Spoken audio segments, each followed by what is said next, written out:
Tema kita pada kesempatan ini, Bapak Ibu sekalian, adalah rumah tanggaku kebahagiaanku.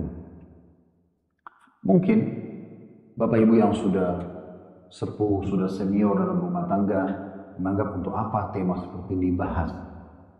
Seakan-akan mungkin tidak diperlukan. Tapi tenang dulu, jangan buru-buru menilai. Saya ingin menitik beratkan beberapa poin, dan ini dari pengalaman saya mengisi pelatihan rumah tangga, kemudian menerima konsultasi permasalahan rumah tangga selama kami berada di alam dakwah ini. Luar biasa gitu.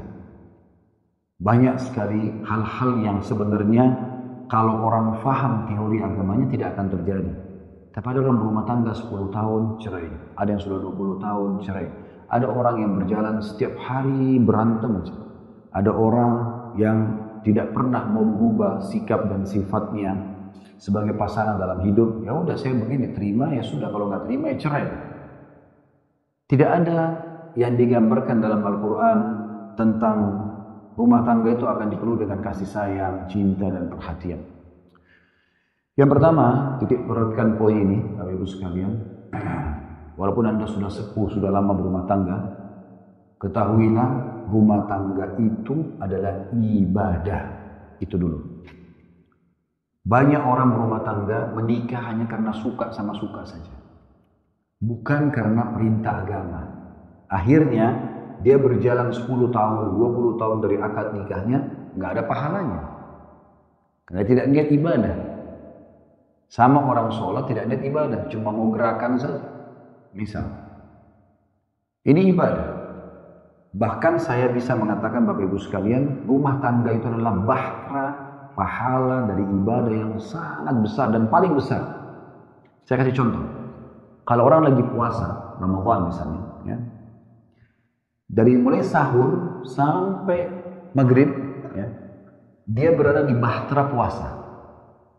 Dia lagi duduk, dia lagi ngobrol, dia lagi ke pasar belanja, tetap dia lagi dalam puasa.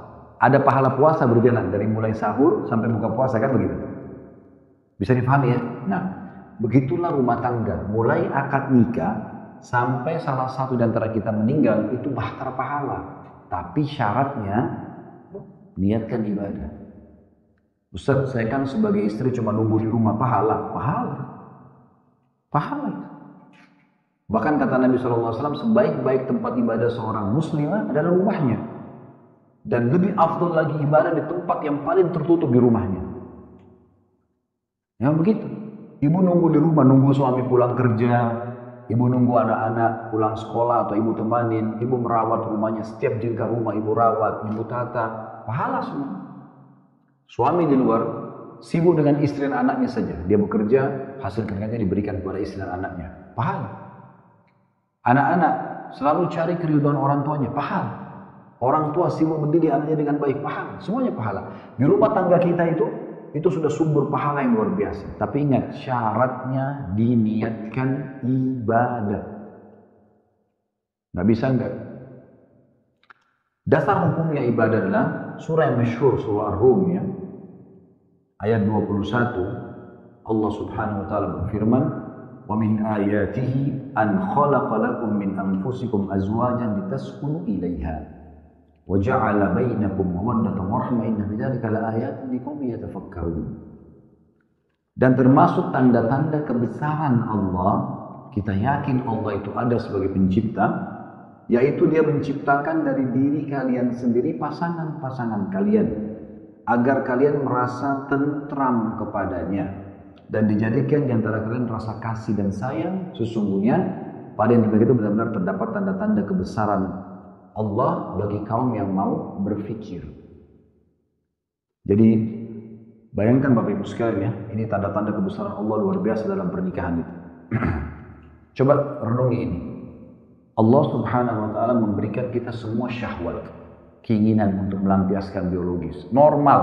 Laki-laki melihat perempuan, perempuan lihat laki-laki, pegangan, ciuman, terakhir meletakkan kembali itu normal, fitrah itu. Karena kalau tidak ada itu, kita nggak akan mau, tidak akan ada populasi manusia. Laki-laki tidak mau tumpahkan spermanya, perempuan tidak akan mau digauli, menerima lalu hamil 9 bulan. Nggak mungkin.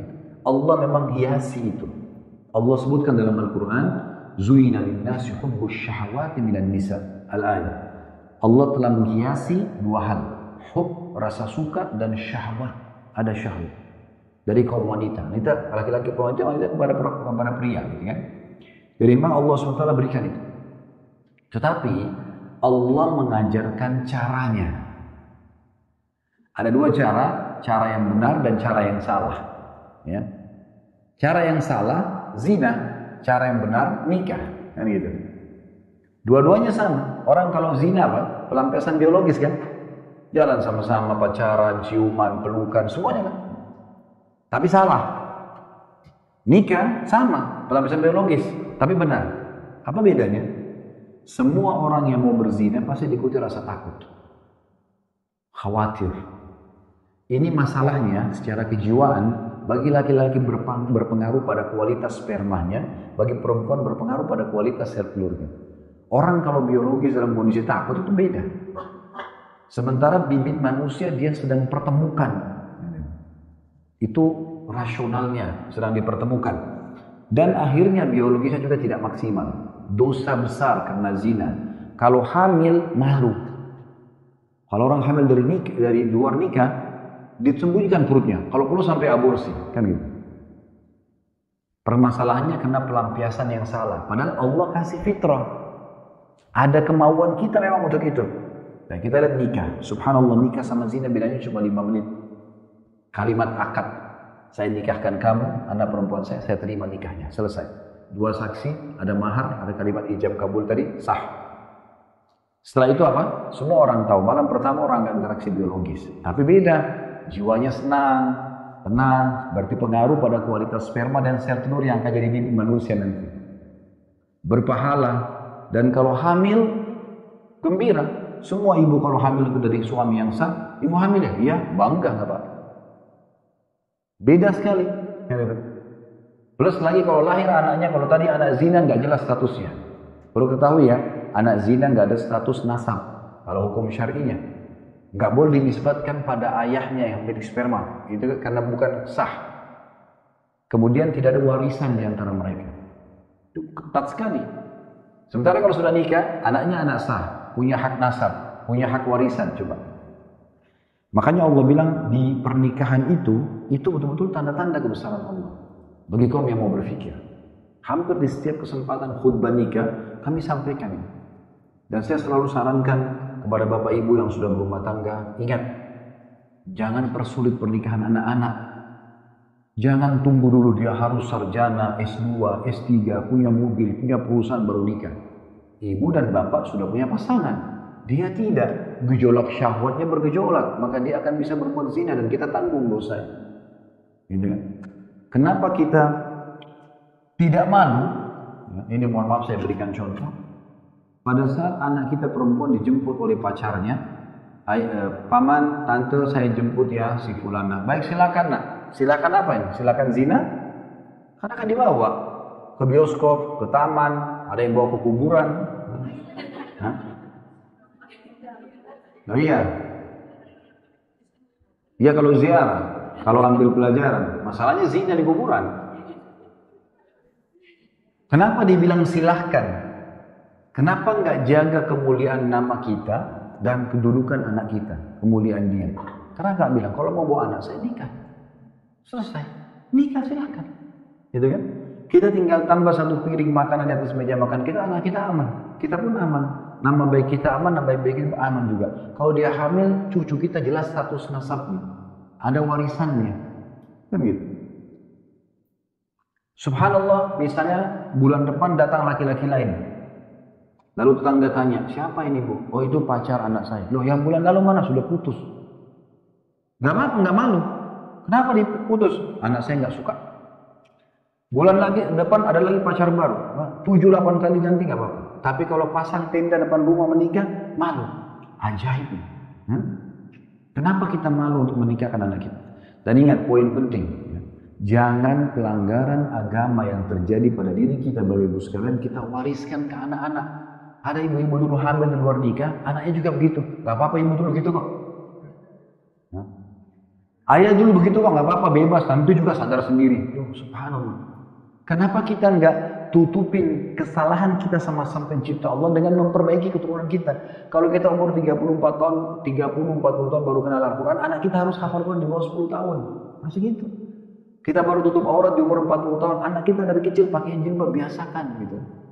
Biasakan mereka kenal Al-Quran, biasakan mereka majelis ilmu, biasakan mereka kenal agama, tutupin kesalahan kita di situ. Jangan malah sebaliknya. Sehingga kita bisa panen pahalanya. Ya. Jadi memang pernikahan kembali lagi tadi adalah bahtera pahala yang sangat besar. Tinggal diniatkan ibadah. Dan saya bilang tadi, mudahkan pernikahan. Jangan dipersulit. Siapapun di bawah naungan kita, anak kita, saudara kita.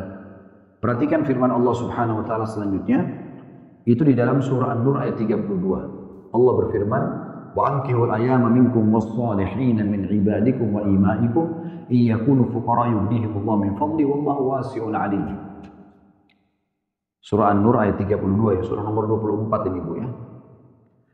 Dan nikahkanlah, kawinkanlah orang-orang yang sendirian di antara kamu. Jangan biarin bujang dan gadis ini begitu saja. Gejolak syahwat mereka besar. Kita pernah lalui masa-masa umur itu. Biasanya dikenal dengan masa-masa puber. Kenapa nggak dibiarkan mereka punya pelampiasan yang baik? Allah bilang itu. 1400 tahun yang lalu firman ini turun, dan nikahkan. Ya, kawinkan orang-orang sendirian di antara kamu, dan orang-orang yang layak juga kawin atau menikah dari hamba-hamba sahayamu laki-laki dan perempuan jika mereka miskin. Nah ini kalau ada yang bilang, tapi kan Ustaz anak saya belum punya pekerjaan, ya, belum tamat kuliah, gitu kan? Maka Allah bilang jika mereka miskin, Allah akan mengayakan mereka, memampukan mereka dengan karunia-Nya, sesuai dengan pernikahan itu ya. Dan Allah Maha Luas pemberian lagi Maha mengetahui. Dan dari riwayat Ibnu Mas'ud radhiyallahu anhu, beliau mengatakan iltamisul ghina fin nikah. Carilah kekayaan itu di pernikahan. Orang kalau sudah nikah itu beda, karena suami istri sudah digabung rezekinya. Ya. Beda dengan kalau dia masih sendiri. Juga kata Nabi SAW dalam hadis yang lain riwayat An-Nasa'i, ada 3 orang yang pasti Allah kasih rezeki. Salah satunya wan nakihul ladzi yuridul afaf. Orang yang menikah karena ingin menjaga kehormatannya. Jadi memang dia adalah ibadah yang harus benar-benar kita perbaikin. Jadi sekarang tekankan kepada diri kita, kalau dulu niatnya hanya karena suka, orang tua suruh, karena faktor umur, faktor ekonomi, kesempatan, ini semua dihilangkan. Supaya yang Bapak Ibu sudah lalui 5 tahun, 10 tahun, 20 tahun, 30 rumah tangga ini bernilai pahala. Diniatkan untuk itu. Dan jangan tunda-tunda pernikahan itu karena memang dia bagian daripada perintah agama. Ya. Dan Nabi SAW mengingatkan kepada anak-anak muda, ya ma'syaras syabab, wahai sekalian anak-anak muda, man istata' minkumul ba'a falyatazawwaj. Siapa yang sudah punya kemampuan nikahlah. Ya, hadits ini berlaku pada ayah dan ibu si anak tadi. Karena yang menikahkan mereka ayah dan ibunya yang membantu dan memudahkan gitu ya. Siapa yang sudah bisa mampu. Nah di sini khilaf di antara ulama. Apa makna ba'a? Kemampuan. Ada yang mengatakan kemampuan itu adalah kemampuan biologis saja. Selama si laki-laki sudah siap biologis, dia tumpahkan spermanya, istrinya hamil, dia siap mulai dia akad nikah, mulai menafkahi istrinya, dia punya anak siap status ayah, dan si perempuan siap juga menerima sperma istri, suaminya, lalu hamil lalu jadi ibu, selain suami maka sudah ba'a namanya mampu. Ada juga yang menghubungkan ini dengan finansial, kemampuan finansial, tapi ini sedikit. Yang banyak mengatakan al-ba'a adalah kemampuan biologis. Kalau ibu sudah pernah dengar, alhamdulillah. Kalau belum pernah dengar, ada riwayat pernah ada wanita datang kepada Nabi SAW di Madinah lalu menawarkan dirinya, mengatakan ya Rasulullah, kalau anda ingin menikahi saya siap. Maka Nabi SAW melihat, tapi Nabi tidak ada hajat. Beliau tidak ada hajat pada saat, lalu beliau mengatakan kepada jemaah yang hadir di masjid, siapa yang mau menikahi wanita ini? Maka kata seorang laki-laki, saya Rasulullah. Angkat tangan orang itu. Kata Nabi SAW, apa yang kamu bisa jadikan sebagai mahar? Dia bilang, saya tidak punya apa-apa, miskin. Gak ada apa. Apa kata Nabi SAW? Iltamis walau khataman min hadid. Coba keluar cari walaupun cincin dari besi, bukan perak ya. Cari besi, buat lingkaran jadikan cincin supaya jadi mahar. Orang ini keluar masjid, masuk lagi. Gak ada ya Rasulullah. Besi aja gak dapat. Gitu. Saking susahnya. Apa kata Nabi SAW? Apa yang kau punya? Apa kau punya ayat-ayat Al-Quran kau hafal? Dia bilang iya. Kata Nabi SAW, saya nikahkan kau dan itu maharnya. Pernah dengar Ummu Sulaim enggak? Belum pernah dengar? Julukannya beliau Umaisah atau Umaisah, ini salah satu sahabat Nabi yang perlu ibu-ibu baca kisahnya. Beliau ibunya Anas bin Malik. Anas bin Malik ini membantu Nabi, menjadi pembantu Nabi selama 10 tahun. Dia yang bawa anaknya, ya Rasulullah, ya anak saya jadikan pembantu Anda. Sehingga menjadi perawi hadis yang banyak, menyampaikan hadis-hadis Nabi SAW. Ummu Sulaim ini, waktu suaminya meninggal, namanya Malik, tapi suaminya meninggal dalam keadaan kafir ya. Dia ajak masuk Islam, tidak mau, terus ribut sama teman-temannya, musuhnya, mati terbunuh. Ringkas cerita, ada teman suaminya namanya Abu Talha. Abu Talha ini orang kaya, orangnya tampan. Dia lamar Ummu Sulaim. Kata Ummu Sulaim, wahai Abu Talha, laki-laki seperti Anda tidak ditolak. Nggak ada orang perempuan tolak seperti Anda. Maksudnya orangnya baik, turunannya baik, orang punya kelebihan fisik, punya kelebihan harta, nggak ditolak. Tapi saya muslimah, Anda kafir. Tidak boleh dalam Islam menikah begini. Kalau Anda mau masuk Islam, maka saya jadikan maharku masuk Islam Anda. Gak usah kasih duit. Syahadat Anda mahar saya. Maka kata Abu Talha, saya siap. Baik, pergi ke Nabi syahadat, lalu nikah. Berarti maharnya ayat Al-Quran bisa, syahadatnya perempuan itu bisa. Pernah baca dalam surah Al-Qasas, Nabi Musa alaihissalam, waktu beliau dikejar Fir'aun lalu pergi ke Madian, ketemu dengan Syuaib, lalu menikah dengan salah satu anak Syuaib. Apa maharnya? Nabi Musa nggak punya harta. Bekerja selama 8 kali musim haji. Membantu ngambilin air, gembala domba, itu maharnya. Nabi Musa penuhi. Nabi Syuaib mengatakan, kalau kau melengkapkan 10 kali haji, terserah kamu. Kata Nabi Musa, baik, kita sepakat dulu 8 haji. Kalau yang 2 tahunnya lagi itu nanti kita lihat. Saya tidak bisa janjikan, tapi kita lihat perkembangannya. Gitu. Jadi Nabi SAW motivasi, wahai sekalian anak muda disuruh. Siapa yang sudah mampu menikahlah. Fa'innahu aghaddu lil basar, karena dia lebih menjaga penglihatan mata dari yang haram, wa ahsanu lil farj, lebih menjaga kemuliaannya kemaluan. Ya. Wa man lam yastati' fa'alaihi shaum fa innahu lahu wija. Dan siapa yang belum mampu, maka dia sebaiknya memperbanyak puasa, karena itu akan jadi tameng bagi dia. Nah kan suplai makanan, minuman ini kan akan menambah energi ya. Ada gejolak syahwat, dengan puasa orang bisa teredam syahwatnya. Tapi Nabi SAW suruh menikah. Ya. Jadi ini poin yang ingin saya titik beratkan di awalnya. Pernikahan adalah pahala. Sekali lagi Bapak Ibu yang dari awal niatnya hanya karena disuruh orang tua, hanya karena ada kesempatan, karena faktor umur, ini semua diubah di detik ini, di ruangan ini, supaya niatkan ibadah, supaya jadi pahala. Ya. Juga nanti anak-anak kita mudahkan pernikahan mereka. Jangan pernah hubungkan pernikahan dengan prestasi dunia, nggak ada hubungannya. Kalau semua orang menikah harus sarjana dulu, harus punya perusahaan dulu, punya mobil dulu, umur berapa dia akan menikah? Gitu kan? Ini selalu tertunda-tunda, karena ini terbuka sekali pintu zina. Apalagi kalau anak-anak Bapak Ibu jauh dari kita nggak tahu nih, ya. Dia seperti apa keadaannya, ini bahaya sekali. Kita orang tua bertanggung jawab. Kita orang tua bertanggung jawab, ya. Baik. Poin yang kedua yang kita ingin bahas dalam masalah ini selain menikah adalah ibadah. Bapak Ibu sekalian, kita dianjurkan dalam Islam pada saat masuk berumah tangga memahami tugas dan kewajiban kita. Saya bahasakan pada istri saya begini waktu nikah. Kita ini berdua ibaratnya pegawai di satu perusahaan namanya rumah tangga. Pemiliknya, ownernya adalah Allah. Saya jalankan tugas saya dan kewajiban saya dengan baik, Allah akan berikan saya balasan. Kamu jalankan tugas dan kewajiban dengan baik, akan diberikan balasan oleh Allah. Seperti pegawai terima gajinya full, terima fasilitasnya full, dan seterusnya. Seperti mungkin Bapak Ibu sini tidak asing kalau bekerja sini on time, kerja kamu dengan baik, mungkin akadnya tidak putus-putus dan selalu ada fasilitas yang diberikan, gitu kan? Nah seperti itu. Kita harus tahu Bapak Ibu sekalian, supaya rumah tangga itu langgeng dan seperti yang dibahasakan oleh Allah. Ya, Allah jadikan ketentraman, Allah jadikan kasih dan sayang. Maka kita fokus kepada kewajiban kita yang merupakan hak pasangan. Di luar daripada kewajiban pasangan jangan dibebankan. Nanti kita akan jelaskan apa saja kewajiban dan hak pasangan. Coba kita dengarkan teman-teman sekalian. Kita mulai dari ibu-ibu, haknya ibu-ibu. yang merupakan kewajiban bapak-bapak. Ini ibu bisa minta dari suaminya, karena ini syariat Allah Subhanahu wa Ta'ala. Yang pertama, muasyarah bil ma'ruf. Ini kewajiban. Bergaul dengan cara yang santun dan baik. Allah Subhanahu wa Ta'ala berfirman, wa'ashiruhunna bil ma'ruf. Gauli mereka dengan cara yang baik. Kata Ibnu Abbas, radhiyallahu anhu, gauli mereka di biologisnya dengan baik. Yang lain juga mengatakan bahwasanya tutur kata yang santun, tatapan mata yang syahdu, jaban tangan yang ramah, ya, semua itu adalah masuk dalam muasyarah bil ma'ruf. Ini haknya ibu. Ya.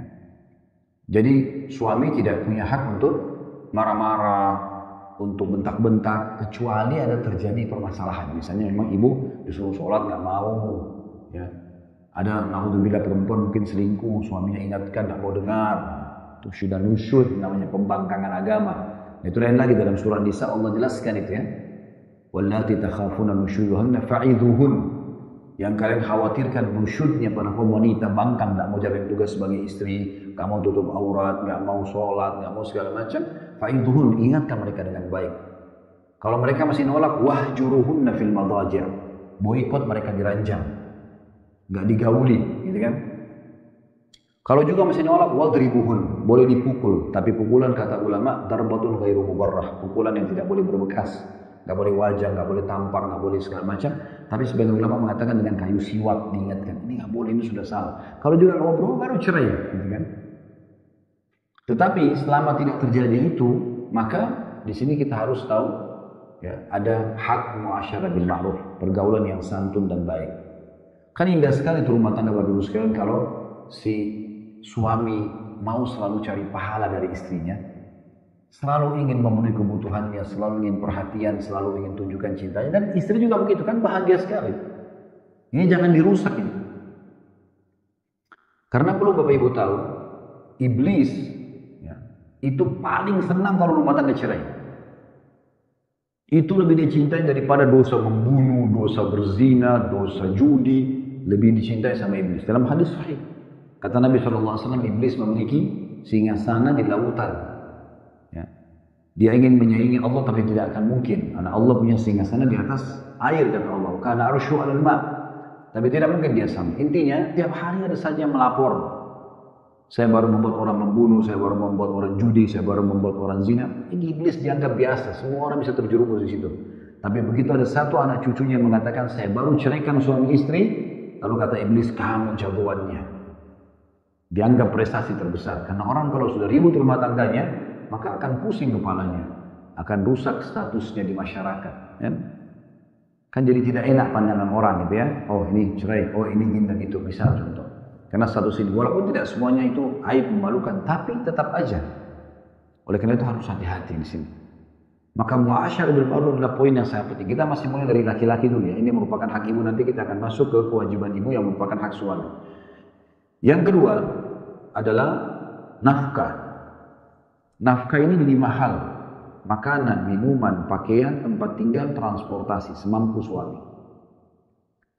Ini diberikan. Tetapi dalam nafkah ini, terutama ibu-ibu perlu pahami, bukan berarti semua pendapatan suami ibu yang ambil. Ya. Sehingga akhirnya suami ini kayak tidak punya wibawa. Maaf, mau beli pakaian dalam minta sama suami istrinya. Mau beli ini istrinya yang kasih. Kenapa ini? Ini nggak boleh.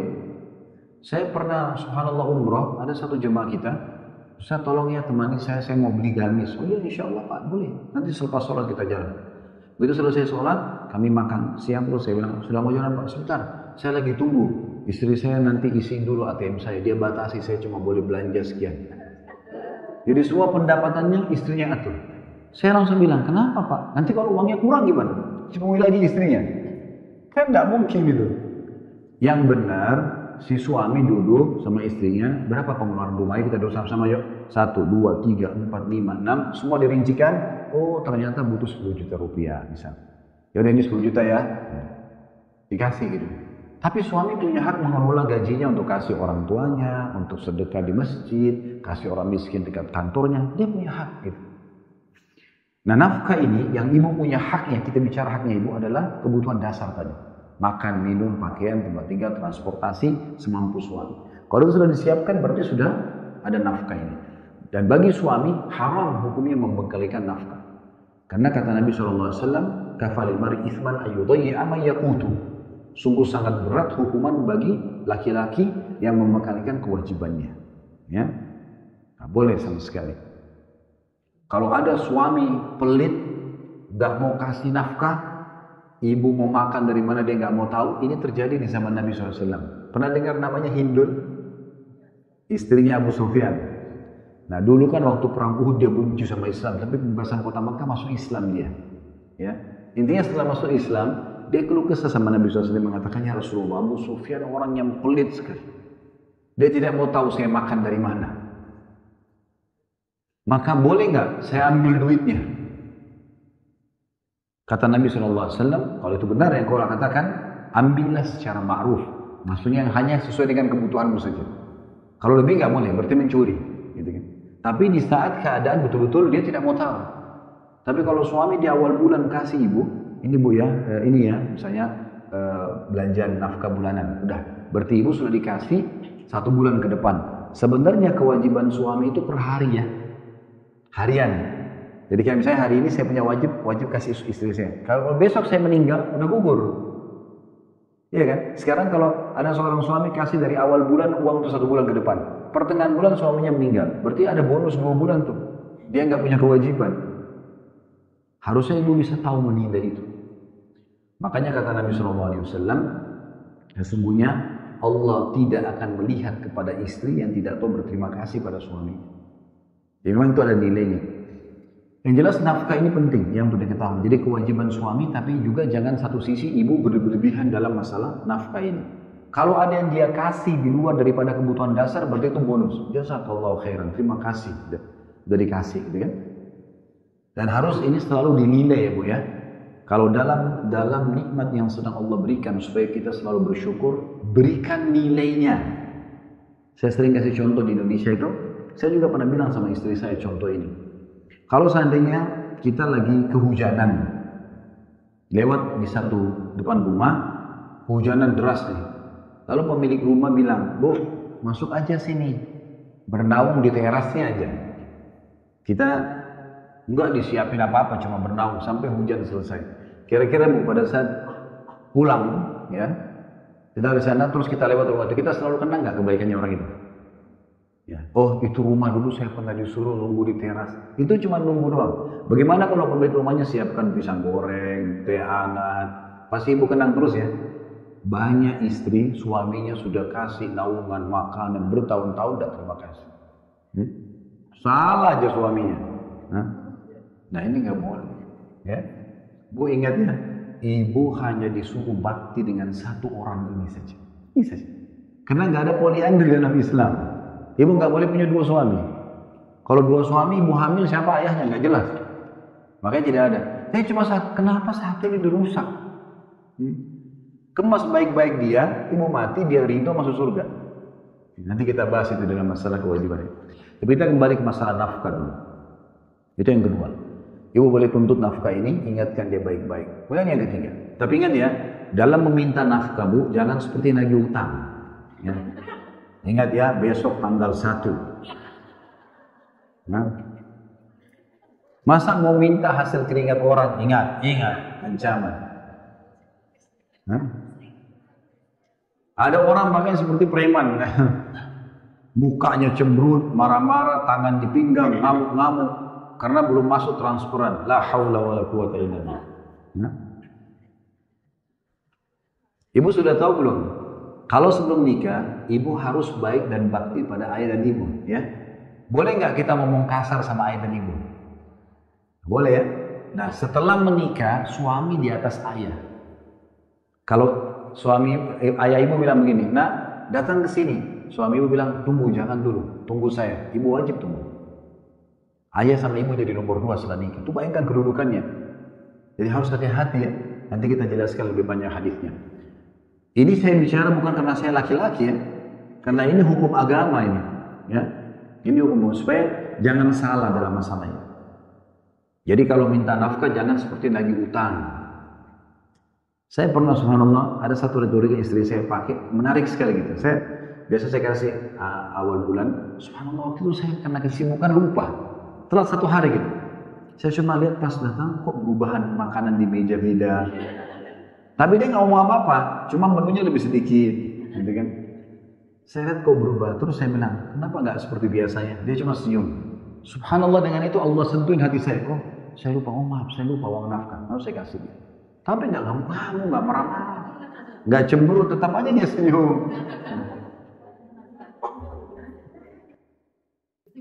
Allah itu kasih ibu perangkat itu luar biasa sebenarnya kalau ibu pakai ya. Allah kasih ibu perangkatnya itu kalau ibu pakai, semua laki-laki bisa luluh. Air mata dan kelembutan.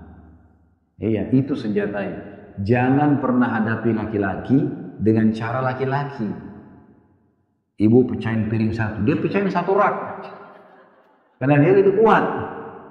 Ibu banting pintu, dia rubuhin pintu. Nah, ibu caci maki, dia marah-marah. Dia bisa lebih marah-marah. Nah, hadapi ayah, hadapi suami, hadapi anak laki-laki sama. Sifat kepemimpinan mereka kental. Ibu sudah tahu belum? Kami ini laki-laki, ibu nggak butuh sunblock, nggak butuh hand body. Kami ini laki-laki manusia luar. Sholat berjamaah di masjid, antar jenazah, cari nafkah, jihad, coba. Jadi memang kami ini sudah terbiasa di luar. Orang yang biasa di alam luar ini, sifat defense-nya kuat sekali. Ibu serang, langsung dia membela diri, selesai. Walaupun dia salah. Memang begitu. Coba renungi hadis ini ya. Kata Nabi SAW, wanita ahli surga. Wanita kalau dia disakiti atau dia menyakiti. Ini bayangkan kalau dia disakiti. Atau dia menyakiti, dia akan pegang tangan suaminya. Sebelum tidur dia mengatakan, saya tidak bisa pejamkan mata sampai kau ridho kepadaku. Saya lama belum renungi hadis ini. Apa hikmahnya? Karena saya harus jelaskan ke jamaah saya. Kalau ada ibu-ibu yang nanya, kok kita disakiti malah kita yang harus minta maaf gitu. Tapi sang pencipta yang suruh Nabinya Muhammad SAW ucapkan. Gimana cara memahaminya? Ternyata saya kembali kepada karakter saya sendiri laki-laki. Subhanallah, laki-laki karena ada sifat pimpinan, jadi selalu ada sifat naungannya beda. Ya. Di saat ibu lakukan itu, yang muncul dalam karakter kami laki-laki, wah perempuan ini baik benar. Kita malah mengatakan, maaf saya yang salah. Begitu. Dibandingkan ibu serang dia, kamu ini begini, kamu itu begitu, udahlah. Akhirnya berantem. Seperti itu. Saya pernah waktu awal nikah, istri saya sempat lihatin saya satu gambar. Masih baru mungkin 1-2 hari kami nikah. Ada gambar rupanya, ada satu wanita duduk di atas kursi di taman. Terus pengantin laki-lakinya pakein sepatunya gitu. Dia bilang romantis ya. Terus saya bilang enggak. Saya bilang enggak. Loh kok enggak? Iya. Karena Islam tidak mengajarkan itu. Islam mengajarkan sebaliknya. Wanita yang berkhidmat pada suaminya. Saya tanya, dan ini ibu juga bisa jawab lah ya, dalam dirinya sendiri mungkin setelah saya kasih contoh. Kami laki-laki bu, kalau kami lagi duduk di atas kursi begini, saya bukan suruh ibu dulu di bawah bukan, tapi saya kasih contoh. Kalau kami lagi duduk di atas kursi, lalu ada istri datang di sebelah, duduk di bawah. Yang muncul di benak kami karena sifat pimpinan ada, wah perempuan ini merendah sama saya. Yang ada tambah sayang, tambah perhatian. Tapi kalau kita balik, ibu di kursi, suaminya di bawah, saya sudah kuasai kamu. Beda. Jadi beda sekali subhanallah. Nanti kita bahas tentang masalah karakter pasangan ya. Baik, itu masalah nafkah. Itu hak ibu yang kedua. Yang ketiga adalah pendidikan.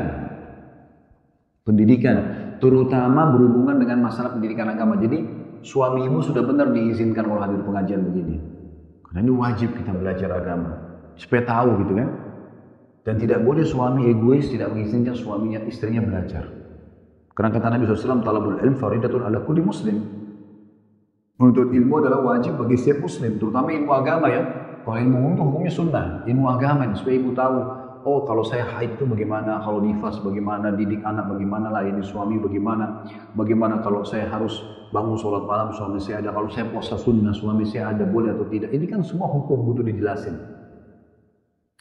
Jadi menuntut ilmu, dan Allah SWT mengatakan dalam surat Tahrim, ya ayyuhalladzina amanu qu anfusakum wa ahlikum nara. Hai orang beriman, selamatkan diri kalian dan keluarga dari api neraka. Bagaimana diselamatkan dari api neraka? Dengan ilmu agama. Ya. Itu yang ketiga.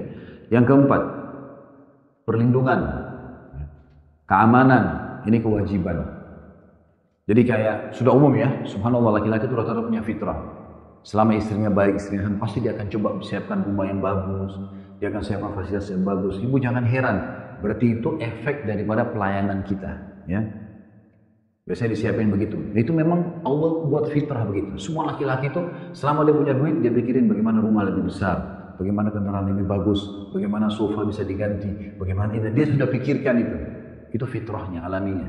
Dia akan memberikan. Nah ini memang ada perlindungan dan keamanan. Dan haram hukumnya bagi laki-laki lalai dalam masalah ini. Kalau dia biarkan sehingga istrinya berbahaya. Contoh, sekarang bocor nih atap, masuk hujan. Di bawah situ ada aliran listrik, ya.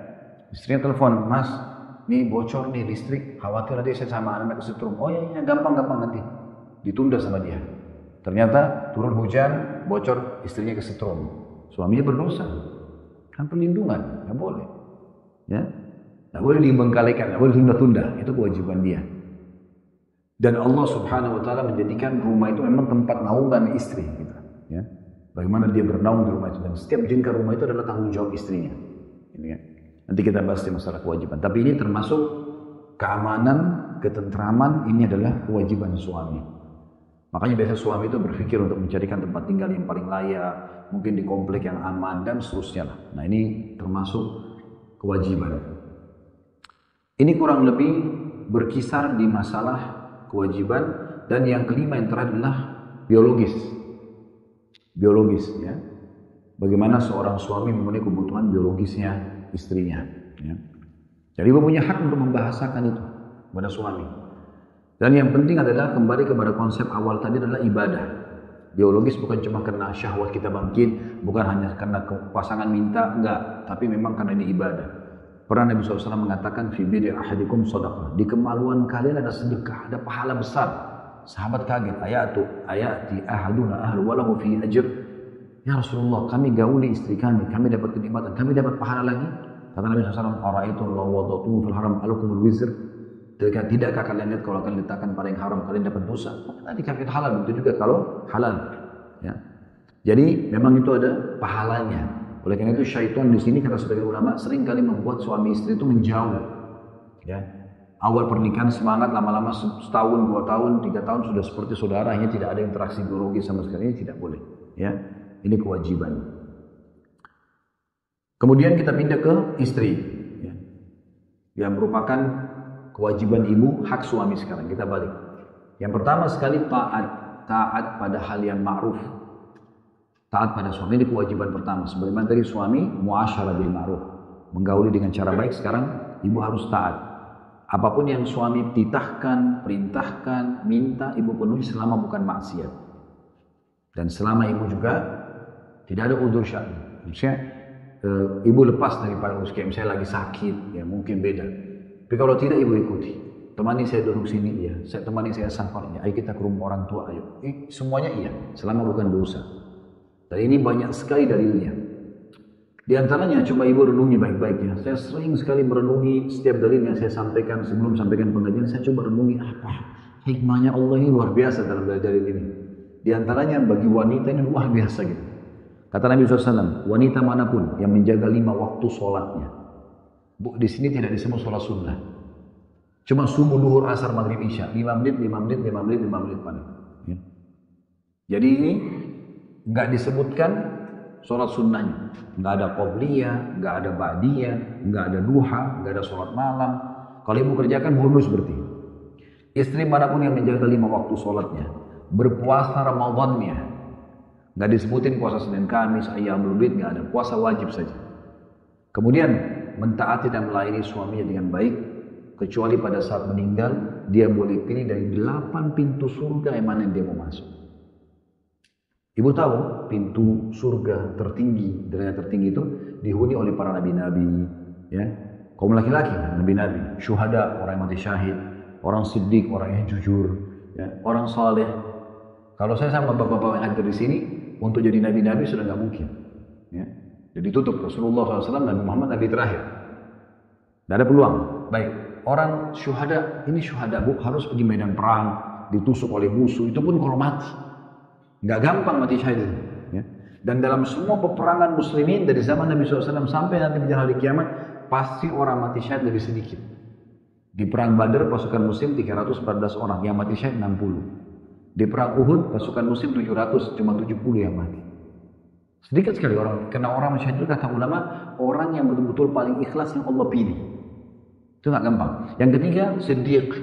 Coba di antara semua sahabat Nabi siapa yang punya julukan Siddiq? Abu Bakar. Ini seumur hidupnya nggak pernah bohong. Luar biasa Siddiq, jujur. Tinggal yang satu nih, orang soleh. Modalnya air mata, nangis, ibadah kepada Allah. Ini masih ada peluang. Tapi dia juga soleh ini harus konsisten, ya. Harus istiqomah terus, nggak boleh soleh seminggu, minggu depannya buruk. Dia harus konsisten. Ini dan laki-laki itu supaya mencapai tingkat soleh, kerjakan yang wajib, kerjakan yang sunnah. Ibu bayangin, istri manapun, wanita pun yang sholat 5 waktu, ada sebutin sunnahnya. Puasa Ramadan, yang sebutin puasa sunnahnya. Dan layani suaminya dengan baik, taat. Kecuali pada saat meninggal, boleh pilih dari 8 pintu surga yang mana dia. Tingkat tertinggi boleh. Hanya itu saja. Itu luar biasa. Pernah dengar kisah Khadijah radhiyallahu anha? Ya? Khadijah ini saking santunnya sama Nabi, sopannya, ramahnya, cintanya luar biasa. Semua hidupnya itu kasih sayang.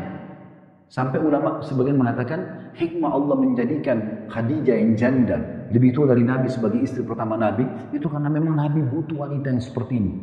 Penuh kasih sayang, penuh cinta, penuh perhatian, penuh pengorbanan. Semua untuk suaminya. Saking luar biasa cinta sama Nabi SAW sampai dia bisa tahu dari raut wajah Nabi, Nabi lapar atau tidak. Dengarkan riwayatnya, riwayat Bukhari. Pernah satu kali Nabi SAW pulang rumah. Khadijah lihat setelah sambut suaminya, lalu beliau mengatakan, saya izin sebentar ke belakang. Dia nggak bilang mau siapin makan. Ke belakang, pada saat itu Jibril turun. Malaikat Jibril, pemimpin para malaikat turun. Lalu Jibril mengatakan, hai Muhammad, sebentar lagi istrimu Khadijah akan bawakan makanan kesukaanmu. Jibril yang sampaikan ke Nabi. Nabi nggak tahu apa di belakang. Dan karena perbuatannya ini sampaikan dia mendapatkan salam dari Allah. Allah kirim salam pada istri yang begini. Coba renung itu, ya. Kemudian sampaikan juga salam dari aku. Jibril juga kirim salam. Dan plus lagi, sampaikan karena perbuatannya ini Allah siapkan dia satu istana di surga yang tidak ada kebisingan. Karena tidak pernah ribut sama suaminya, gak pernah bisik. Ada apa-apa bicara dengan santun, bicara dengan baik. Jadi akhirnya Allah SWT berikan balasan. Karena Allah ini mengawasi kita, Bu, ya. Allah itu melihat kita, mengetahui apa yang kita lakukan, tidak usah khawatir. Ingat, kita menikah untuk menjadi pendamping, bukan pengawas. Nah,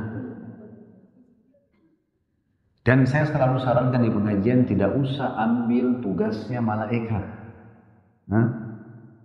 Ada malaikat mencatat amal baik, amal buruk. Ini suaminya keluar, ngapain di luar? Begitu pulang, yang pertama dilakukan periksa handphone. Ibu nikah bukan untuk itu. Kalau ibu dari awal nikah bilang, saya mau nikah sama kamu, tapi saya periksa handphone, dia tidak akan mau nikah. Pasti. Karena ibu bukan untuk mengawasi. Ibu pendamping. Tapi kalau saya tidak tahu dia mau apa di luar, bukan tugas ibu. Bu, gini dalam Islam sederhanakan. Kalau depan mata kita benar, kita dukung. Kalau depan mata kita Allah perlihatkan salah, kita ingatkan. Itu saja. Yang kita tidak tahu jangan dikorek-korek. Tidak usah. Ada Allah Tuhan, dia mengawasi dia di luar sana. Ada malaikat yang tidak pernah tidur, catat semua. Kedipan mata satu kali dicatat sama malaikat. Nanti buku amal kita ibu tahu di hari kiamat kita temukan. Semua dari kedipan mata pertama pada saat lahir, tangisan pertama, tarikan nafas pertama, hembusan nafas pertama, yang 100, yang 1000 sampai kita wafat. Tercatat semua. Allah gambarkan nanti orang-orang kafir hari kiamat mengatakan apa? Mali hadzal kitab la yughadiru saghiratan wa la kabiratan illa ahsaha. Buku apa yang kami terima ini? Enggak bisa membedakan mana kecil dan mana besar. Kata sebagian ulama, semuanya dari baru lahir dari rahim ibu, gerakan pertama, kedipan mata pertama sampai yang terakhir semua tercatat. Apalagi amal-amal perbuatannya semua. Ketentraman yang luar biasa di saat kita tidak memulai hidup kita dengan kecurigaan. Serahkan kepada Allah SWT. Dan ada sebuah hadis yang mulia. Kata Nabi SAW, baktilah kepada kedua orang tua kalian, Allah akan karuniakan kalian anak berbakti pada kalian. Lalu apa pesan Nabi? Jaga kehormatan kemaluan kalian, Allah jaga kehormatan kemaluan pasangan kalian. Itu kuncinya. Ibu suci di rumah, Allah jaga suci di luar. Selesai. Karena kita nggak mungkin, ibu bayangin kalau ibu harus kontrol nih. Mau pasang apa? Kamera di mobil, kamera tempat kerja, sampai kapan? Habis umur itu untuk apa? Ya? Nggak usah pakai manajemen konflik. Harus konflik. Kalau tenang-tenang aja kayaknya ada masalah. Enggak. Nggak usah. Umur kita terbatas. Dan ingat, satu manusia ini, Bu. Ibu buat baik sama dia, surga di tangan ibu. Tiket. Apa kata Nabi SAW? Istri manapun yang pada saat meninggal suaminya ridho, merasa kehilangan karena selama hidup baik, santun, ramah. Suaminya selalu di luar rindu mau kembali karena luar biasa muamalahnya, santunnya, baiknya, pelayanannya. Kecuali pada saat meninggal, dia pasti masuk surga. Tiket surga sudah ibu dapat. Cuma keridhaan suami. Satu orang ini saja. Kenapa dirusak hubungan dengan satu orang ini? Kenapa harus melotot? Kenapa harus tutur kata yang kasar? Kenapa harus curiga? Nah ini Allah jadikan kunci surga kita. Gak usah lihat siapa pasangan kita, Bu. Tapi lihat bagaimana Allah hubungkan hak dia ke kita dan akhirnya kita dapat balasan. Gitu ya. Karena Allah memang gantungkan surga kita di tangan dia. Sudah kita buat baik sama dia. Begitu juga sama suami. Bu, kalau kita pakai akal-akalan, kalau ibu pakai akal, siapa orang ini, laki-laki saya tidak kenal, saya curiga aja sama dia. Suami juga bisa bilang, siapa perempuan ini? Saya kerja setengah mati 1 bulan, dia ngabisin duit saya. Kan bisa saja begitu. Tapi kalau orang pakai itu pakai akal, tapi kalau pakai syariat Allah enggak. Allah lembutkan hati dia. Ibu kira enggak capek keluar capek. Keluar kerja, hadapi utang piutang, hadapi problem nikah segala macam, banyak macam-macam masalah di luar kalau bagi laki-laki. Terik mataharinya sudah panas, gitu kan. Keluar musim dingin ya, sudah dingin juga. Suka dukanya harus safar, tugas dan segala macam. Tapi semua itu tidak. Kami laki-laki ini, saya yakin mungkin bapak-bapak juga sini hadir sama saya. Walaupun capek sebulan sudah bekerja cari rezeki, ya. Di Jakarta, begitu pulang masuk ke rumah lihat istri lagi makan, anak-anak lagi makan, kebahagiaan tersendiri. Hilang semua capek itu. Allah buat begitu. Kalau Allah tidak buat begitu dalam hati kami, kita nggak akan kasih, kan gitu. Jadi ini pemberian yang luar biasa yang harusnya kita bisa syukuri. Gitu. Baik. Jadi ketaatan ini penting ya. Selama bukan maksiat. Kalau ibu disuruh maksiat, buka jilbab kamu. Gak boleh begini. Ayo minum khamr sama saya. Nah itu tidak boleh. Ya. Itu yang pertama. Yang kedua, kewajiban ibu yang merupakan hak suami, yaitu memenuhi biologisnya. Dalam masalah ini, ibu harus paham. Ya. Ibu sebagai wanita dan kami laki-laki beda. Sperma itu panas, maaf saya bahasakan. Dia memang harus dituangkan. Kalau enggak, kalau ibu biasa lihat suami itu suka emosional, ya, sedikit-sedikit tersinggung. Ini ada masalah. Paling besar persentasenya di biologisnya termasalah. Ya. Tapi kalau ini terpenuhi, insya Allah aman. Saya mau kasih rahasia laki-laki, mau nggak Bu? Hah? Cuma 3 orang yang mau, sudah.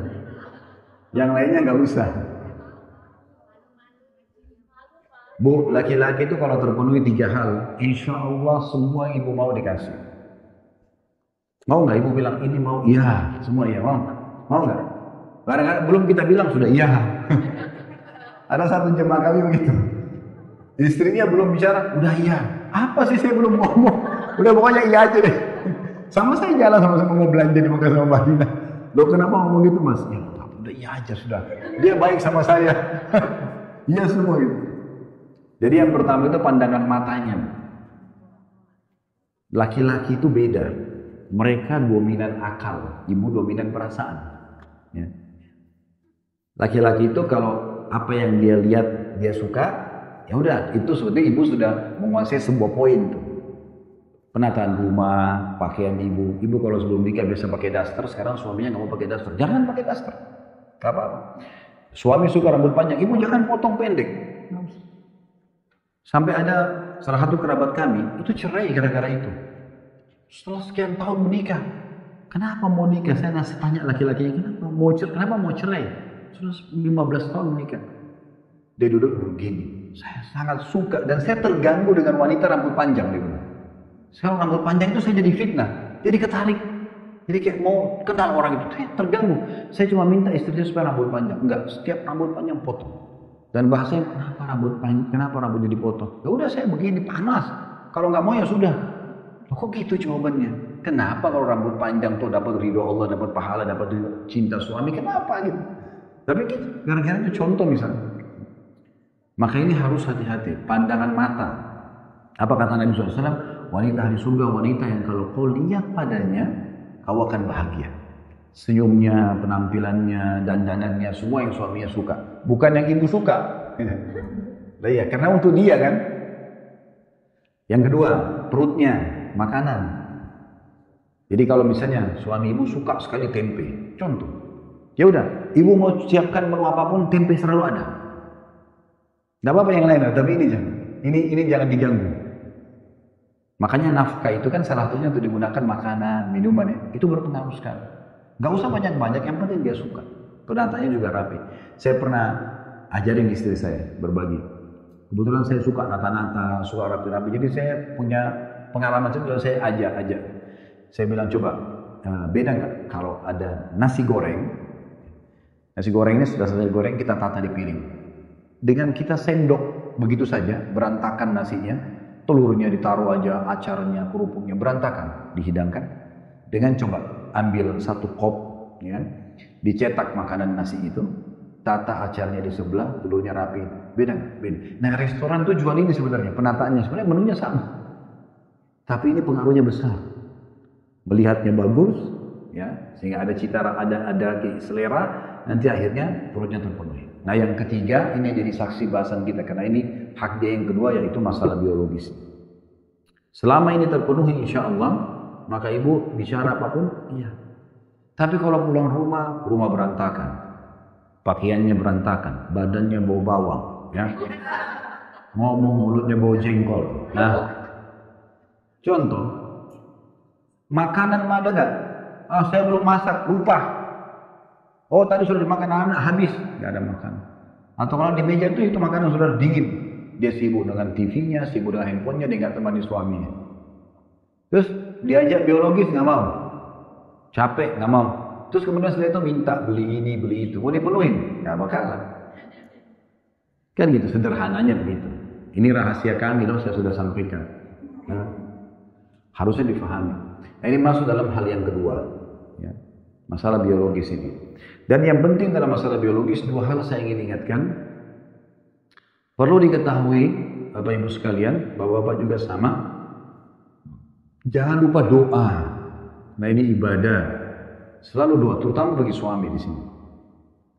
Allahumma jannibna minasyaitan, jannib syaitani ma razaqtana.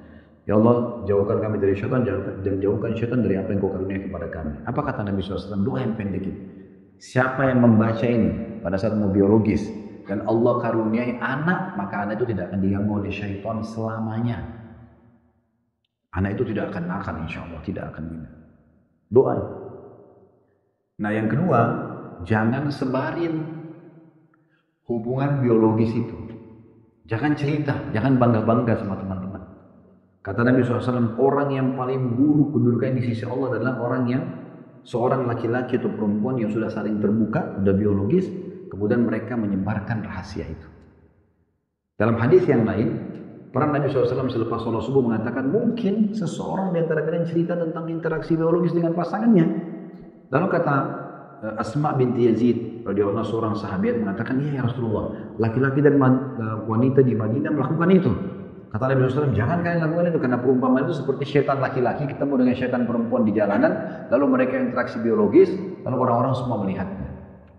Ini ada efek kejiwaannya dan sosial juga sebenarnya. Kalau ibu cerita misalnya, Allah kasih ibu suami, Masya Allah memuaskan segala macam, ibu cerita sama 5 orang teman-temannya, suami saya itu begini. Dari 5 orang ini, suami mereka tidak begitu. Kira-kira apa yang terjadi? Ada iri, ada hasad, bahkan bisa mengganggu suami ibu. Itu kan banyak terjadi. Nah itu efeknya. Sama kalau laki-laki cerita, istri saya itu begini, mungkin cuma untuk berbangga-bangga. Tapi dia lupa, mungkin di depan dia 5 orang ini, istri mereka tidak begitu. Lalu kemudian diganggulah istri dia. Nah itu terjadi. Ini perhatikan baik-baik ya. Jadi baca doa dan jangan pernah sebarkan. Kemudian yang ketiga mungkin saya tambahkan ini, dalam masalah biologis, jangan lakukan hal yang diharamkan.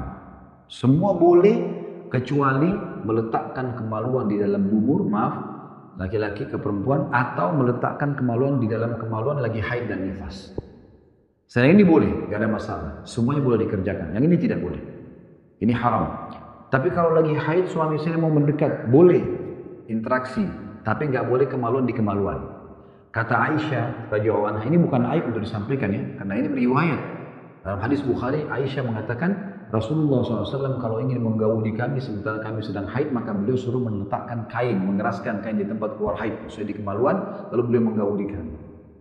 Onani haram bagi laki-laki, tapi kalau istri lakukan tidak haram, kan gitu. Karena kan syahwatnya tetap ada. Ibu mungkin pada saat haid tidak, gitu kan? Itu contohnya. Dan kata Nabi SAW kepada sahabat yang bertanya, Rasulullah, apa yang bisa kami lakukan pada saat kami ingin menggauli istri pada lagi haid? Kata Nabi SAW, lakukan semua kecuali persetubuhan. Jadi ini yang harus diperhatikan, yang tidak boleh. Tapi yang boleh nggak ada masalah. Pernah terjadi di zaman Nabi SAW, waktu para sahabat hijrah dari Mekah ke Madinah, orang-orang Mekah ini seringkali biologis variasi. Ya. Orang Madinah nggak terbiasa dengan itu. Orang Madinah cuma dengan satu gaya saja. Ada sahabat yang hijrah ke Madinah, nikah sama wanita Ansar Madinah, kemudian dia tidak tahu harus bilang apa karena istrinya nolak-nolak. Sampai kepada Nabi SAW turun firman Allah SWT surah Al-Baqarah 223. Ya, tentang masalah boleh bergaul, ya, bagaimana saja, yang penting jangan pada saat yang atau di tempat yang dilarang. Baik, ini masalah biologis. Kemudian yang terakhir, yang ketiga, yang merupakan kewajiban istri adalah tidak boleh melakukan aktivitas kecuali dengan izin suami, seperti misalnya keluar rumah, ya, ini harus izin. Karena kata Nabi SAW, wanita manapun yang keluar tanpa izin maka dilaknat sampai dia kembali. Ya. Kemudian juga kalau lagi sakit tidak bisa melayani, bahasakan baik-baik izin. Kemudian juga kalau mau puasa sunnah, ya Bu, puasa sunnah, izin suami kalau suami lagi ada. Kayak ibu biasa puasa Senin Kamis, ini hari Kamis nih misalnya, ibu lagi puasa tapi suami lagi cuti di rumah, izin dulu. Boleh nggak besok saya mau puasa? Kalau dia bilang enggak boleh. Karena itu puasa sunnah ya, kalau puasa sunnah. Kalau puasa wajib Ramadan nggak boleh. Kalau wajib nggak boleh. Jadi kalau hak Allah wajib bertemu dengan hak wajib makhluk, kita dahulukan haknya Allah. Puasa Ramadan dengan suami minta dilayani, maka kita harus dahulukan puasa Ramadan. Misalnya masalah biologis ini ya. Jadi harus didahulukan. Tapi kalau ketemu dengan haknya Allah sunnah, puasa sunnah dengan hak wajibnya makhluk, permintaan suami dilayani, maka kita batalkan puasa kita. Nah itu hal yang mesti diperhatikan. Dan kata Nabi SAW, tidak halal bagi seorang wanita yang beriman kepada Allah dan hari kiamat yang berpuasa sementara suaminya ada kecuali dengan izinnya. Nah, ini penting. Sama juga dengan mendatangkan keluarga, tamu di rumah, izin dengan suami. Ini semua bab-bab izin ini penting. Ya, bahasakan baik-baik. Ibu diberikan uang, lalu ibu tabung atau ibu pegang, ibu mau kelola, ibu mau keluarkan izin sama suami. Gitu kan? Sampaikan kepada suami. Nah ini semua bab yang harus diperhatikan. Itu poin yang kedua. Jadi poin yang pertama tadi tentang masalah pernikahan adalah ibadah, poin kedua adalah hak dan kewajiban. Poin ketiga yang kita ingin bahas adalah pengenalan terhadap karakter pasangan. Jadi kita perlu tahu ya, Bapak Ibu sekalian, bagaimana karakter pasangan. Secara umum, laki-laki itu dominan akal. Ibu-ibu perempuan dominan perasaan. Itu dominan. Akal itu begini Bu. Masalah, solusi, itu akal. Kalau ibu lagi telepon suami, ini mas lagi ada masalah gini-gini di rumah misalnya. Laki-laki itu langsung ke solusi. Listrik lagi padam, pikirannya hubungin siapa nih? Kadang-kadang karena buru-burunya dia untuk menyelesaikan permasalahan ibu sedang hadapi, ya udah ya assalamualaikum. Ibu kadang-kadang terbawa perasaan, kok dia nggak bilang sayang sih? Padahal sebenarnya lagi ada masalah, ya. Itu dominan akal dan dominan perasaan harus difahami. Begitu juga laki-laki itu dominan akal misalnya. Kalau kami laki-laki ini lagi naik mobil, ban mobilnya pecah misalnya, maka langsung pikiran kami ke solusi, bengkel mana terdekat, selesai. Kalau ibu perasaan, ibu turun dulu, lihat dulu kenapa bannya pecah, terbawa perasaan dulu, baru pikirkan bengkel. Laki-laki simpel tuh pikirannya. Sekarang dia masuk ke toko. Saya mau beli baju misalnya kemeja. Masuk ke satu toko nih. Pas masuk nggak ada. Saya sudah cocok nih. Oh ini coraknya, ini motifnya, ini warnanya. Mas ada nggak ukurannya? Cari yang XL. Oh nggak ada. Ya udah. Pakai akal. Udah pindah aja. Cari yang lain. Kalau ibu nggak, kenapa nggak ada mas? Coba cek dulu di gudang. Kapan datang? Nggak ada. Kenapa ketawa? Benar. Nah begitu. Ibu dan bapak janjian di restoran misalnya. Ya, ibu sama bapak janjian makan Ini kita makan yuk ke restoran, lunch atau dinner misalnya. Kita makan siang, makan malam. Pas masuk ke satu restoran, udah janjian malam misalnya. Ternyata restorannya sudah tutup. Suami ibu tuh simple. Ya udah kalau kita cari restoran lain. Ibu enggak, sebentar, saya turun dulu tanya kenapa dia tutup. Mungkin masih ada, mungkin. Nah begitu. Nah ini mengenal karakter penting. Satu sisi laki-laki harus bisa memahami tentang karakter wanita. Sisi lain wanita juga harus kenal karakter laki-laki. Nah gitu. Ya. Baik, kita rincikan tentang karakter ini supaya lebih dikenali gitu kan. Kalau laki-laki, saya nasihat dulu laki-laki. Sekarang kalau saya misalnya sama bapak-bapak di sini janjian sama teman, saya janjian sama teman laki-laki sama laki-laki, terus telat, ya. Begitu telat, udah, sorry bro, maaf, ini telat, ayo kita jalan ya, udah. Dia secara akal, oh sudah minta maaf, udah langsung berdiri jalan, kan selesai. Kalau perempuan enggak, sekarang janjian jam 2, suaminya telat jam 3 datang, ibu sudah cemberut. Gak bisa suami bilang, udah ya maaf saya telat tadi macet ayo. Gak mau berdiri dia. Dia rasa tercoreng perasaannya. Gak bisa kayak laki-laki. Jadi laki-lakinya dulu maafin saya, bisa tidak ulangi, ya udah baru jalan. Nah ini mengenal karakter penting karena gesekan-gesekan terjadi. Ya. Ada poin yang perlu saya sampaikan Bapak Ibu sekalian. Ta'aruf itu, perkenalan dalam rumah tangga, itu justru terjadi setelah akad nikah. Ya. Sebelum akad nikah itu cuma pembukaan, cuma biodata, kenalan keluarga, jumlah saudara, hobi, nah gitu-gitu saja. Tapi setelah akad nikah sampai salah satunya meninggal itu masa ta'aruf. Jadi jangan heran setelah 10 tahun menikah, terus kita ke satu kota, suaminya ibu bilang ini restoran kesukaan saya, ibu bilang kok baru bilang, saya juga baru ingat. Jangan heran setelah berumah tangga, istri misalnya mengatakan ini sepupu saya, datang dari Amerika. Mungkin suaminya bilang, kok baru bilang sama saya juga baru ketemu. Itu biasa. Bahkan ada karakter dan bawaan, ibu terbiasa 20 tahun atau 25 tahun di satu pola makan, pola fikir, pola tidur, semua pola ya. Nah, suami juga 25 tahun, 30 tahun di satu pola. Ini kan bertemu nih. Nah, di sini nih butuh satu pengikat yang baik. Yang benar dan sempurna itu memaafkan dan mendukung. Yang salah dan kurang meminta maaf dan memperbaiki. Ingat, jangan pernah bawa egoisme dalam rumah tangga. Rusak semua. Egois ini rusak semua. Dendam, ya, cemburu buta, ini semua perusak ini. Virus, nggak boleh Bapak Ibu sekalian. Mau tenang rumah tangganya jangan ada ini. Ya. Jadi kalau cemburu buta, dendam, curiga, semua ini nggak ada manfaatnya. Gak akan memperbaiki apa-apa gitu, ya. Jadi harus kita tahu ini. Baik, ta'aruf itu berjalan ya. Jadi yang benar misalnya ibu terbiasa selepas subuh sudah nggak tidur, bisa. Ibu aktivitas segala macam sudah terbiasa dengan pola. Suami nggak, mungkin dia terbiasa nanti aktivitas jam 10, jam 11 pagi, dia istirahat lagi, itu biasa. Pola teknis. Selama teknis itu biasa aja. Kita saling bantu-membantu, gitu ya. Mungkin ibu terbiasa rapi, suaminya mungkin tidak. Pulang sepatunya ditaruh sembarangan, keluar kamar mandi handuknya ditaruh di ranjang, berantakan, bisa. Disuruh, mas tolong mas ini mas, udah. Dia nggak mau tahu, misalnya masih lupa lagi. Ya udah caranya gimana? Ibu anggap itu sebagai ajang pahala. Udah, sudah diingatkan sekarang nggak mau, ibu tinggal angkat dari tempat sepatu ke raknya, pahala. Gampang ya, selesai, dapat pahala. Handuknya ambil, gantungin, selesai. Kan gitu. Selama teknis, ini kan teknis ya. Ini masalah teknis, bukan pelanggaran agama ya. Sama suami juga begitu, mungkin suami terbiasa begitu. Istrinya mungkin kita balik keadaan, mungkin dia terbiasa berantakan, suaminya terbiasa rapi. Di keluarga yang memang selalu rapi, bersih, istrinya nggak begitu. Mungkin suaminya biasa satu hari mandi 2-3 kali, istrinya mandi sekali sehari. Dia tidak terbiasa, ya kan gitu. Maka dia harus memberikan masukan-masukan positif, merangkul pasangannya. Yang penting gini, jangan egois. Jangan tidak mau dinasihatin, tidak mau terima.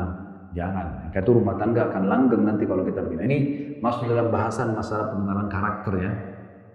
Nah, karakter yang lain Bu, suami itu suka kalau dinilai. Ya. Penilaian ini penting dan sering berterima kasih.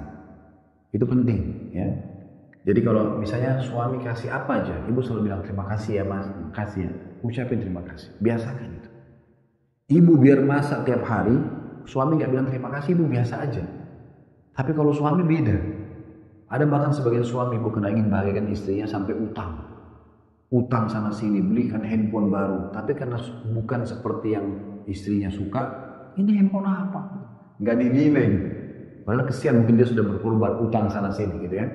Coba nilai. Nah biasanya tipologi laki-laki itu kalau dia diterima kasih, maka yang dia pikirkan adalah bagaimana saya bisa kasih yang lebih baik lagi. Begitu. Itu penting ya. Jadi selalu diterima kasih. Ini karakter penting. Nah ibu juga sama tentunya. Setiap suami kami selalu sarankan kalau dalam pelatihan, dalam pengajian, selalu ucapkan terima kasih ya. Tapi kalau perempuan itu bukan lebih ke terima kasih, tapi pujian. Ya. Jadi suami itu harus royal puji. Kalau laki-laki nggak butuh banyak royak pujian. Oh mas ganteng banget, biasa aja dia. Ya. Tapi terima kasih ya mas, nah itu mahal bagi dia. Ya. Kalau perempuan enggak, pujian. Ya. Bahkan dalam memuji boleh bohong. Ya. Saya belum pernah ketemu wanita secantik kamu. Pernah enggak? Masakan kamu paling enak yang saya pernah temukan. Pernah sebenarnya tidak biasa ya.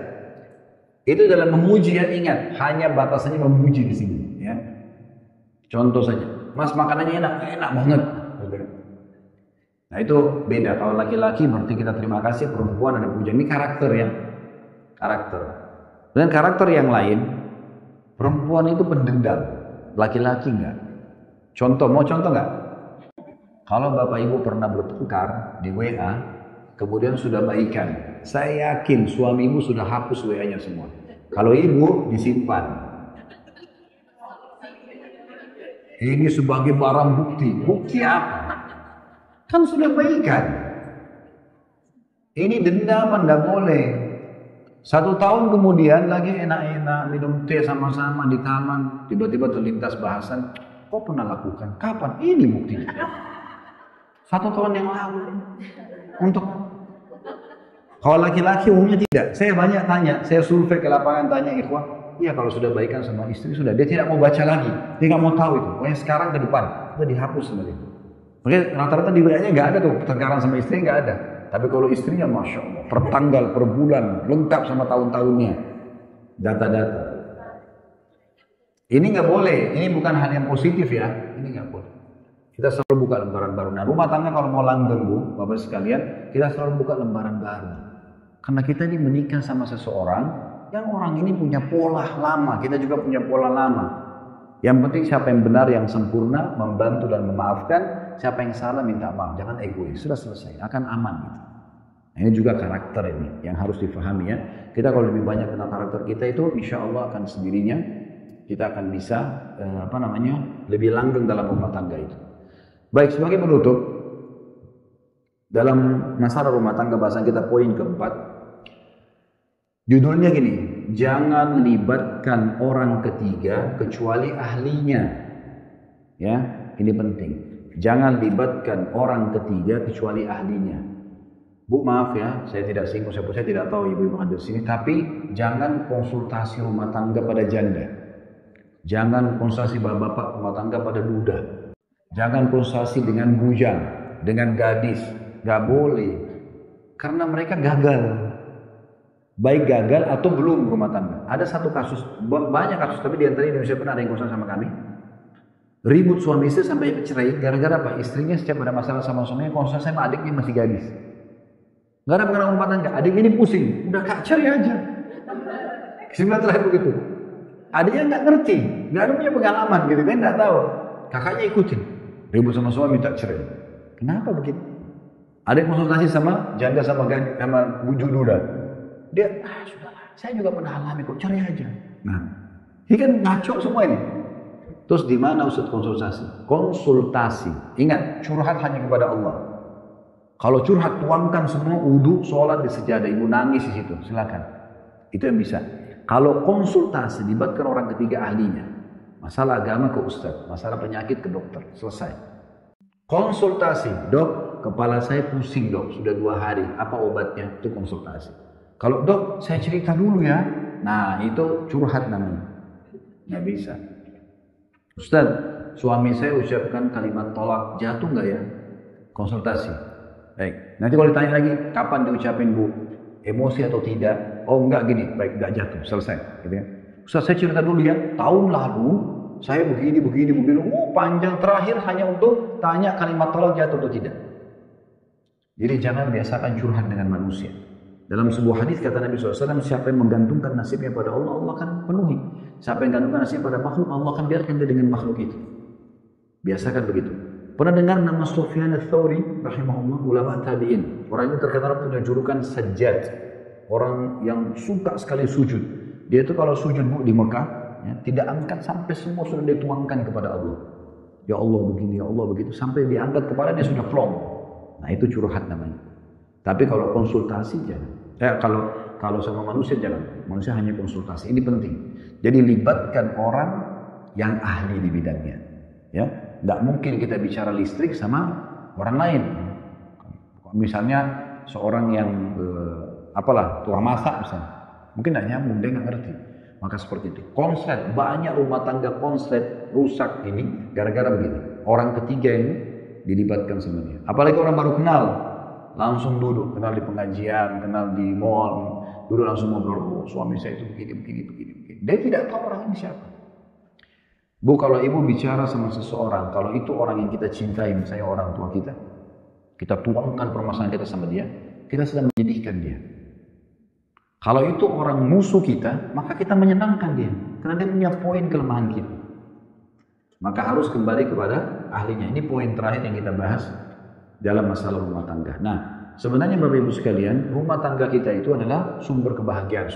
Bagaimana kita kejar pahala dari suami, bagaimana kita kejar pahala dari istri, ya, bagaimana kalau ada anak kita kejar pada anak. Kita belum bicara anak-anak ya, kita masih bicara lingkup suami istri, maka insya Allah akan ada kebahagiaan. Kebutuhan kita semua, pahala memuncak di situ, ya. Kemudian juga kita punya teman untuk mendampingi kita, memenuhi kebutuhan biologis kita, semuanya sudah ada.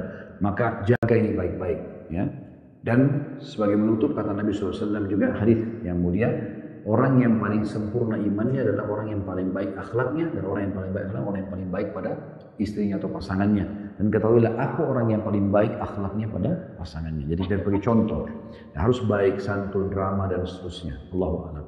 Ingat teman-teman, kesalahan dan kekurangan pasangan bukan untuk dimusuhi, tapi untuk dibantu dia keluar dari permasalahannya. Karena cerai sama dia, nikah sama orang lain akan ada permasalahan baru juga. Sama. Oleh karena itu rangkul dia, ajak dia sama-sama untuk keluar dari permasalahannya. Kalau Allah bukakan hatinya dia mau, alhamdulillah, ibu raih pahalanya, bapak raih pahalanya. Tapi kalau setiap ada masalah cerai, tidak akan pernah ketemu manusia, tidak akan sempurna. Kalau tidak mau masalah, nikah sama balon. Ya. Mau nikah balon. Ibu mau gebukin, ibu mau marahin, nggak apa-apa, dikempesin, bisa manusia nggak bisa. Ya, Allahu a'lam. Dan semoga Allah Subhanahu Wa Taala memberkahi majelis kita. Dan pasti kalau ada benar dari Allah Subhanahu Wa Taala, kalau ada salah dari saya mohon dimaafkan. Dan kita mohon kepada Allah Subhanahu Wa Taala semoga ilmu kita bermanfaat. Dan juga Allah menyatukan kita semua di surga firdausnya tanpa hisab. Mari disatukan dalam majelis ilmu yang mulia ini. Subhanakallahumma bihamdika, asyhadu an la ilaha illa anta, astaghfiruka wa atubu ilaik. Wassalamualaikum warahmatullahi wabarakatuh.